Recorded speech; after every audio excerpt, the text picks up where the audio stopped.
Then yung iba sa inyo guys talagang parang feeling ko fino-focus nyo na lang fino-focus nyo na lang yung inyong energy sa pagtatrabaho, pagsisikap sa buhay, kasi parang pagdating sa relationship parang puro hinagpis yung inyong nararamdaman mga kapiksi. And yung iba sa inyo guys, kahit na nagtatrabaho kayo, parang kahit na nasa workplace na kayo, minsan naiiyak pa rin kayo pag naaalala nyo yung mga negative na nangyari sa inyo. So medyo negative ito guys, pero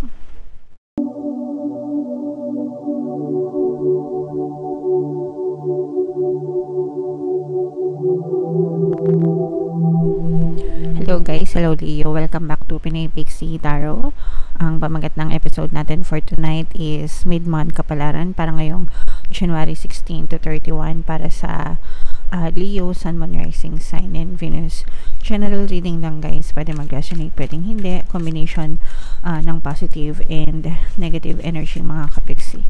So sa deck na to guys, titingnan natin yung mga mensahe sa inyo ng inyong mga gabay para ngayong January 16 to 31. We have water energy para sa inyo. Meron din tayong earth energy. At saka meron din tayong healing energy mga kapiksi. So ito earth and water mga kapiksi, no, maaari siyang makatulong sa inyong healing. Pwede kayong lumabas mga kapiksi, mag-travel kung may pagkakataon, kung may chance. Medyo maaga pa kasi yung iba baka kakatapos nyo lang mag-holiday travel, diba? Dahil kakatapos lang ng Pasko, bagong taon. For some of you, baka na-take nyo na yung chance na yon para mag-beach, mountain climbing, ganyan, diba? So, getting in touch with nature, mga kapiksi. So, pag bodies of water, syempre yung mga dagat, lake, ganyan, ocean, and then kapag mga bundok-bundok naman, para sa yung iba naman, mga bundok-bundok, puno-puno, ganyan. So, kanya-kanya kasi tayo ng preference. Yung iba mahilig sa dagat, yung iba mahilig sa bundok. So, yeah, just kung meron kayong mga chance pa or pagkakataon, Leo, no? Pwede nyong gawin yan. Either mamundok kayo or magdagat kayo, travel, in short, para kayo ay matulungan sa inyong healing process. Kasi yung kalikasan, being close to nature, mga kapiksi, may mga healing properties ang nature, no, na hindi natin ma-explain, pero sometimes, di ba, yung paliligo sa dagat actually kasi meron siyang cleansing properties, yung bodies of water, yung dagat mismo guys. Kaya pag naligo kayo sa dagat, naki-cleanse kayo, nawawala yung mga negative energies na nakakapit sa katawan nyo, mga kapiksi. Kaya you feel refreshed, you feel renewed yung inyong energy, mga kapiksi. So kung may chance kayo na gawin nyo yan, gawin nyo guys. And at the same time, sabi ko nga, tulong din siya sa inyong healing. So pag sinabing healing guys, focus on your healing, no, emotional, physical, mental, spiritual healing, hindi lang yung physical. Pero sa mga physical na or even emotional, mental, ganyan, pagdating sa healing guys, always ko kayong nire-remind na kumonsulta sa mga eksperto, sa mga manggagamot, sa mga doktor, ganyan, dahil sila yung mga tamang tao na makapag-diagnose ng nararamdaman nyo. Meron silang tamang kakayahan and mga tamang tools para makita yung mga nararamdaman nyo sa katawan. So focus on your healing guys. Huwag kayong wag nyo i-take for granted yung kalusugan nyo. Yan yung dapat na number 1 na pinapriority nyo sa buhay, mga kapiksi. Mas una pa yan dapat kesa sa pera or kesa sa relasyon, di ba? Dapat yung katawan nyo muna, yung kalusugan nyo muna. Okay? Alright, so comment down below guys if feeling nyo naka-resonate kayo dyan sa mga messages na yan. Tingnan naman natin itong magaganap sa inyo, Leo, ngayong January 16 to 31. Shuffle ko to guys. Sinabi ko yung energy ng Leo. Habang sinashuffle ko to, panoorin nyo muna yung video natin regarding sa ating paano mag-manifest ng abundance video course. Kapiksi, sawa ka na ba sa mga struggles at hirap sa buhay mo? Masipag ka ba at masikap sa buhay ngunit hindi ka pa rin umaasenso? Ilang beses ka na bang nag-attempt magnegosyo at mag-invest pero palagi ka pa rin nalulugi? Sa pagkakataon na ito ay maaaring may subconscious beliefs ka na nagiging balakid sa iyong pag-unlad at pagyaman. Introducing, paano mag-manifest ng abundance video course. Dito ay matututunan mong ma-overcome ang mga balakid mo para tuluyan ka ng umunlad, umasenso, sumagana, maging matagumpay, successful at maswerte sa iyong kabuhayan, pera, trabaho, negosyo, salapi at kaperahan ng bonggang-bongga. Dali, mag-send na ng email sa pinoypixitaro@gmail.com at simulan na ang iyong pagyaman ngayon. Alright. So, sabay-sabay tayong yumaman ngayon 2024. Mga kapiksi, huwag na kayong magpahuli. Mag-avail na kayo ng course, guys, kasi sobrang ganda talaga niyan. And good news, mga kapiksi, no, magbibigay ako ng 1 free pampaswerte subliminal sa lahat na mag-avail ng course until January 31, mga kapiksi. So, mag-avail na kayo, guys. Meron din tayong email coaching, manifest your desires using the law of attraction. If meron tayong mga specific na gusto nyong i-manifest, guys, pwedeng love and relationship, pwedeng money or career, guys, pwede kayo magpabook ng email coaching session with me. Mag-send lang kayo, guys, ng email sa pinoypixitaro@gmail.com. So, Leo, guys, kayo ay na-represent ng Queen of Wands sa ating spread. Ito yung positive and negative, mga kapiksi. Medyo marami yung negative, guys, no? Kasi nakikita natin talaga yung paghihirap nyo. Meron tayong presence dito ng Earth sign, Capricorn, Taurus, Virgo. For some of you, guys, meron talaga kayong mga emotional pain na pinagdadaanan. Ito, no? Kaya kayo ay sinasabihan na mag-focus sa inyong healing, mga kapiksi, no?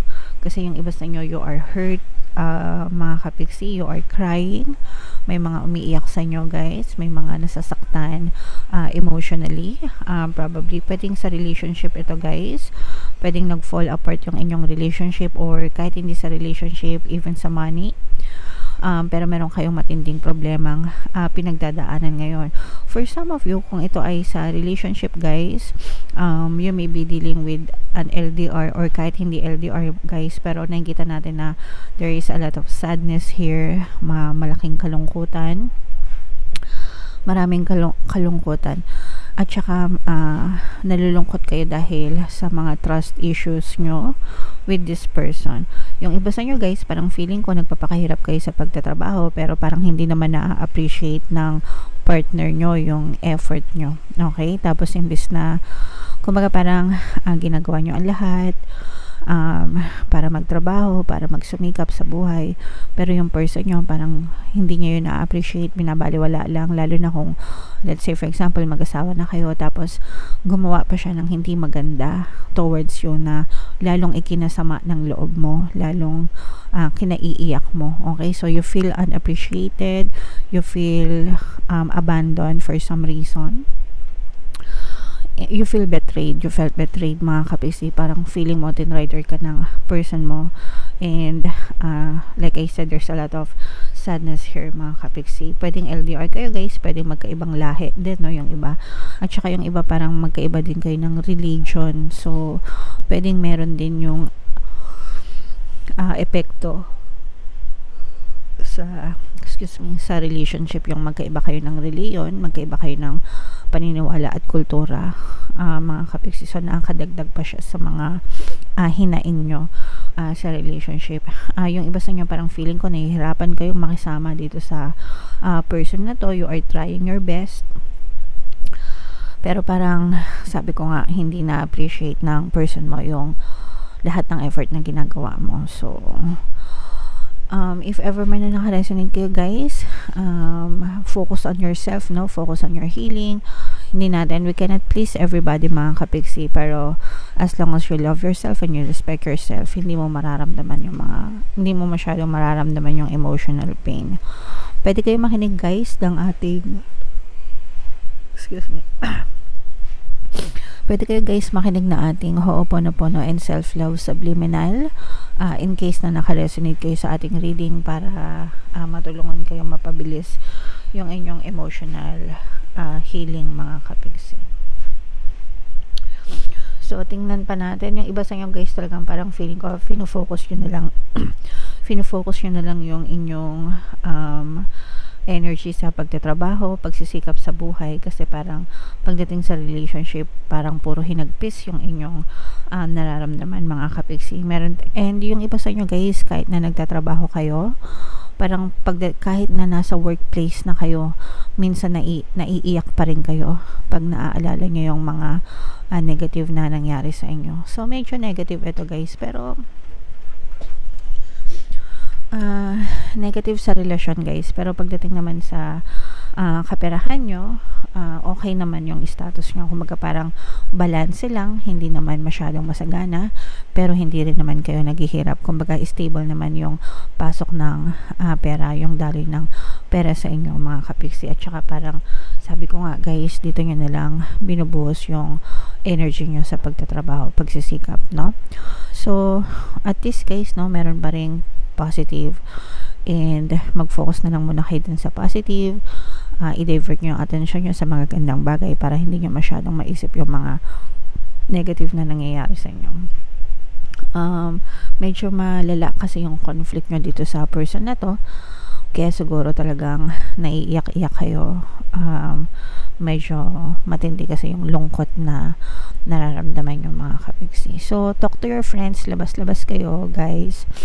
Talk to your friends, to your family na pwedeng makatulong sa inyo para hindi masyadong mahirap. And if ever man na nakaka-resonate kayo guys, pwede rin kayo makinig ng ating mga subliminals, no? Mga relationship subliminals, pampabalisa, pampamaze, pampakonsensya, ganyan. Depende kung ano yung sitwasyon na pinagdadaanan nyo. Guys, libre lahat ng subliminals natin sa YouTube.